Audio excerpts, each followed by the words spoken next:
Nedávno som sa prihlásila na kurz boxovania. A na základe tejto skúsenosti ti teraz vysvetlím, ako funguje rozhodovacia autorita v Human Designe. Poznať svoju rozhodovaciu autoritu je vlastne o tom, že vieš, ako robiť rozhodnutia, ktoré sú v súlade so sebou.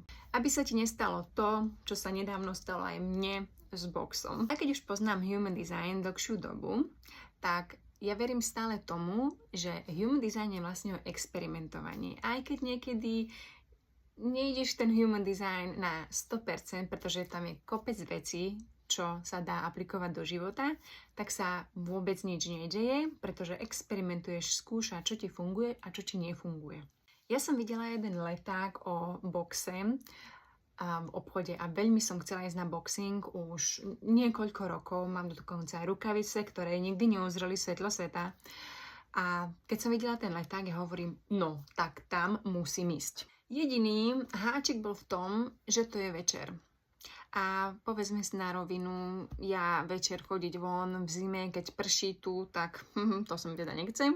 Avšak som bola taká nadšená, také som mala entuziasmus, ja tam chcem ísť na ten boxing, že som sa tam prihlásila. A teda vôbec som nepočúvala moju rozhodovaciu autoritu. Podľa mojej emocionálnej autority som mala počkať nejakú dobu, vyspať sa na to, možno na druhý deň, keď sa zobudím, tak budem mať tú emocionálnu jasnosť v tom, či je toto správne pre mňa rozhodnutie alebo nie. A keďže ja som už bola na ten boxing prihlásená, všetko bolo zaplatené a už je teraz tomu asi pár dní, ja som sa ráno dneska zobudila a hovorím, no ja na ten boxing nepôjdem. To bolo úplne jasné. A pointa vlastne tohto celého príbehu je tá, že vedieť svoju emocionálnu autoritu je naozaj veľmi dôležité k tomu, aby si robila rozhodnutia, ktoré sú správne pre teba a aby si ich neskôr neľutovala. Human Design je o experimentovaní.